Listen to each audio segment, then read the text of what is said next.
Coming up on today's episode of Airborne Unlimited, Rockwell Collins to acquire BE Aerospace, AOPA says South Africa is over-regulating airports, Michigan town to require drone permits.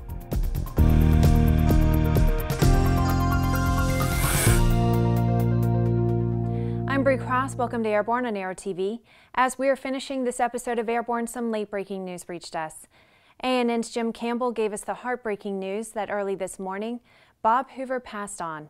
Bob Hoover is an aviation icon, and we join with the aviation community mourning this great loss. Bob was also a great friend to ANN and a dear friend to Jim Campbell, and we send our sincere condolences to his family and friends. We will be bringing you more information this week as we honor the late, great Bob Hoover. It was announced over this last weekend that Rockwell Collins and BE Aerospace have entered into a definitive agreement under which Rockwell Collins will acquire BE Aerospace for approximately $6.4 billion in cash and stock, plus the assumption of $1.9 billion in net debt. The transaction combines Rockwell Collins' capabilities in flight deck avionics, cabin electronics, mission communications, simulation and training, and information management systems with BE Aerospace's range of cabin interior products. BE Aerospace's products include seating, food and beverage preparation and storage equipment, lighting and oxygen systems, and modular gallery and lavatory systems for commercial airliners and business jets. In a press release, Kelly Ortberg, Chairman, President, and CEO of Rockwell Collins, said in part, quote, "We see tremendous opportunity to better serve our commercial aviation, business jet, and military customers through broader offerings." AOPA reports that the South African government is once again attempting to require that all airports that are related to tourism would be required to be licensed. This means they would be required to have staffing for equipment related to emergency fire and rescue capabilities. The proposed rule is not based on aircraft type served, the airport size, or the amount of operations. AOPA reports this kind of over-regulation would make the owner of the airport liable for any accident or other mishap that might occur, and says there is no accident data to support this kind of regulation. AOPA South Africa President Chris Martinez said that the South African Civil Aviation Authority proposal would enforce the plan by making it illegal to take off or land at any place other than a registered or licensed aerodrome. Martinez said, quote, "This implies major costs and inconvenience, which will simply result in such airfields being closed since few, if any of them, are profitable in themselves and are usually maintained by flying clubs, farmers, or various tourist attractions, such as game lodges and other resorts." After the break, Fowlerville, Michigan initiates a $50 drone permit. There's a difference between charting a steady course and pushing for the ceiling. And for nearly a century, Hartzell Propeller has been defining that difference. It's in our passion for engineering and research and our dedication to testing the limits of performance. We are built on honor. We are Hartzell Propeller. Based on the popular Sling 2 LSA, the Sling 4 was designed to be the most practical and desirable lightweight four-place experimental aircraft on the market. Find out more about this 115 horsepower turbocharged airplane at airplanefactory.com. Concorde's recombinant gas RG series sealed battery technology produces a high-performance battery with the advantages of being pre-tested and fully charged at the factory. Find out more about Concorde's entire line of batteries at www.concordebattery.com. Concorde, the heart of your aircraft. Welcome back. If you have a story suggestion for Airborne Unlimited, Aero-TV, our website or podcast, just email to news-spy@aero-news.net. Here we go again with a local municipality passing rules regarding the operation of small unmanned aerial systems. Photographers wishing to use an SUAS to capture special events in Fowlerville, Michigan will need a special $50 permit to do so. Radio station WHMI reports that the person applying for the permit must carry a $1 million insurance policy. It's reported that the village established the permit process so that officials can be sure the person operating the aircraft has insurance.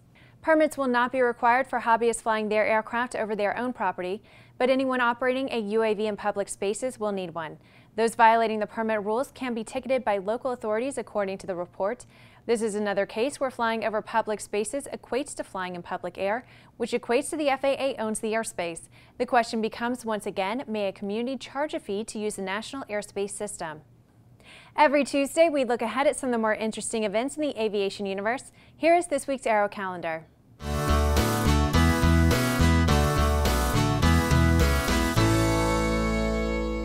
One of the best-loved aviation fly-ins in the Southwest U.S. is the Copper State Fly-In being held in Mesa, Arizona on October 28th and 29th. Since its first event in 1973, the Copper State Fly-In has been bringing together aviation enthusiasts in Mesa. The event is dedicated to promoting recreational and general aviation through events, scholarships, and public education.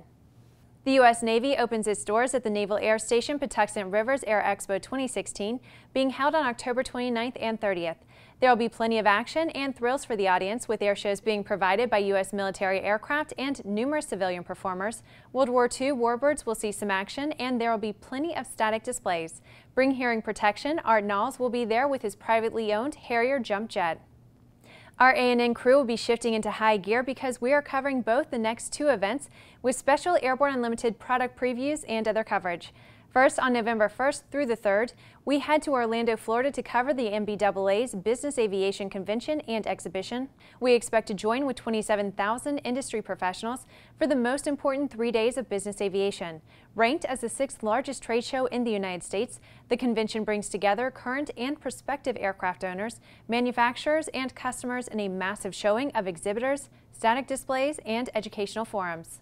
From the NBAA, we head to DeLand, Florida to cover the DeLand Airport Sport Aviation Village Sport Aviation Showcase. This takes place starting November 3rd and goes through the 5th. The goal of this event is to create an annual destination event for recreational aircraft enthusiasts from the U.S. and around the world. After these messages, Textron's Aerosonde HQ VTOL SUAS is demonstrated. Redbird Flight Simulations is dedicated to revolutionizing flight training by designing, manufacturing, and delivering affordable and innovative flight training technologies. Each Redbird device is designed to enhance the training experience for pilots of all levels, from student to ATP. Redbird is quickly becoming the industry standard for flight training. Since Redbird introduced its revolutionary FMX in 2007, colleges, universities, and flight training operations around the world have integrated Redbird products into their curriculum. It's time to discover what Redbird can do for you. Join the migration. Explore no-limits flying in the FAA-certified Sea Ray Amphibious LSA, one of the top 3 best-selling LSAs in the U.S. Progressive Aerodyne Sea Ray comes equipped with a Rotax engine and exhibits extraordinary handling on land, water, and in the air. Check it out at www.searay.com. Sandia introduces the new SAI 340 Quattro TSO'd airspeed, attitude, altitude, and slip. With integral backup battery, safety never looked so good. See it now at www.sandia.aero. The Bristol Light Sport aircraft is what you are looking for. The Bristol is wider than a Cirrus, faster than a Skyhawk, offers more storage than a Husky, and comes standard with Garmin avionics. So what are you waiting for?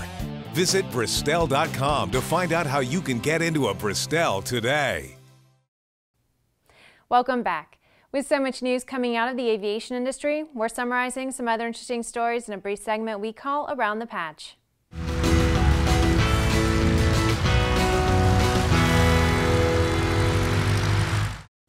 The inaugural demonstration of Textron's Aerosonde HQ vertical takeoff or landing small unmanned aerial system has been completed, according to the company.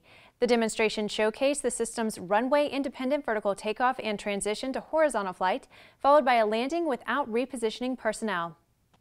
Duncan Aviation will be installing the new Gogo 4G system when it's ready in the first half of 2017. The work will be performed in Battle Creek, Michigan, Lincoln, Nebraska, and Provo, Utah, and more than 24 satellite avionics shops. Paul Allen, a co-founder of Microsoft, will be handing over day-to-day leadership of Vulcan Incorporated to Bill Hilf in December. Under the Vulcan umbrella is Strato Launch Systems, which is a horizontal launch system for satellites using what is likely to be the world's largest airplane. The Battle Creek City Commission introduced a new video that promotes their WK Kellogg Airport. The video points with pride to the airport and promotes aviation tenants like Duncan Aviation and other important operations based on the airport. Rockwell Collins has signed a repair agreement with Airbus SAS to support its fleet of 5 A300 Supertransporter Beluga aircraft. The Beluga fleet is responsible for transporting aircraft parts between Airbus facilities and is a critical piece of the Airbus supply chain. Well, that's the trip around the patch. Now let's move on to the rest of the news. When the sport pilot rules were initiated in 2004, it set into motion the elimination of two-place ultralight exempted training planes that were specifically aimed at training ultralight pilots. By 2010, these types of aircraft no longer existed for the purpose of ultralight training, which made ultralight training difficult to attain. Now EAA has announced that things may be getting better for the ultralight pilot training availability. A system called a Letter of Deviation Authority, better known as LODA, is currently in place to allow very limited types of training to take place in certain experimental airplanes. According to the EAA report, LODAs may now be expanded to allow certain lightweight and slow experimental airplanes to go back into the ultralight pilot training business. EAA says this revamp will also streamline the LODA issuance process with the publication of an advisory circular to aid applicants. Well, that's our program for today. Remember that Airborne Unlimited is streamed daily Monday through Friday with additional breaking news bulletins for important stories that fall outside of our normal deadlines. If you're watching us on YouTube, please subscribe and don't forget to check us out on Facebook and Twitter. Get comprehensive real-time 24/7 coverage of the latest aviation and aerospace stories anytime at aero-news.net. We'll see you tomorrow.